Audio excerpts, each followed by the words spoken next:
வணக்கம் நண்பர்களே. இன்று நம்ம வீடியோவில் வைகுண்ட ஏகாதசி நாள் அன்னைக்கு பரமபதம் ஏன் விளையாடுறாங்க இந்த கேள்விக்கு பதில் பார்க்க போகிறோம். வாங்க வீடியோக்கு. மார்கழி மாதம்னாலே வைகுண்ட ஏகாதசி முக்கியமான நாள்.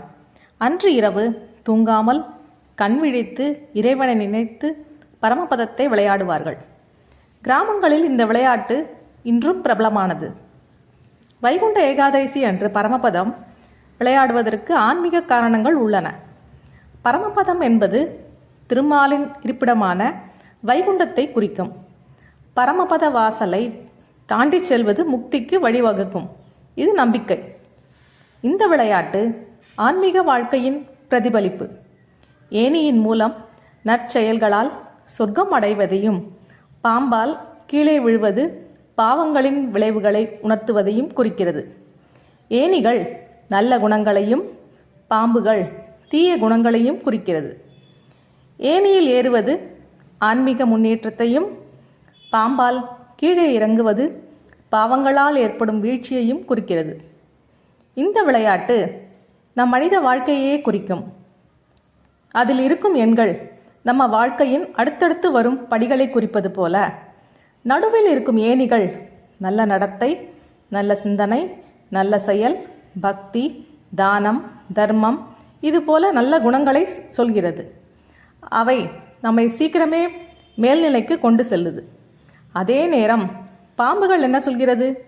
கோபம், பொய், பேராசை, பொறாமை, சண்டை, அகம்பாவம் இதுபோல கெட்ட குணங்களை சுட்டிக்காட்டுகிறது.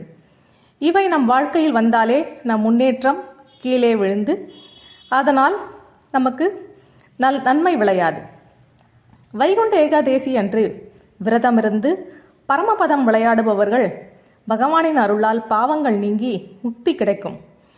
வைகுண்ட ஏகாதசி அன்று பெருமாள் கோயில்களில் பரமபத வாசல் எனப்படும் சொர்க்க வாசல் திறக்கப்படுகிறது. இந்த வாசலை தாண்டி செல்பவர்களுக்கு மோட்சம் கிடைக்கும் என்பது ஐதீகம். ஒரு முக்கியமான உண்மை, இந்த விளையாட்டு நமக்கு ஒரு நினைவூட்டல். வாழ்க்கை ஒரே நேரத்தில் உயர்வும் தாழ்வும் கொண்டது. ஆனால் நம்ம நல்ல செயல்களால் உறுதியாக இருந்தால் இறுதியில் நிச்சயமாக உயர்ந்த நிலையை அடையலாம். பக்தியும் தர்மமும் நம்மை ஏணி போல மேலே கொண்டு செல்லும். அகங்காரம் பாம்பு போல கீழே தள்ளிவிடும். நாமெல்லாம் இந்த வைகுண்ட ஏகாதசி நாளில் நல்ல சிந்தனையோட நல்ல செயல்களோட பக்தியோடு இருந்தால் போதும். அதுவே நமக்கு ஒரு பெரிய ஏணி. நன்றி. அடுத்த வீடியோவில் மீண்டும் நல்ல பதிவில் சந்திப்போம்.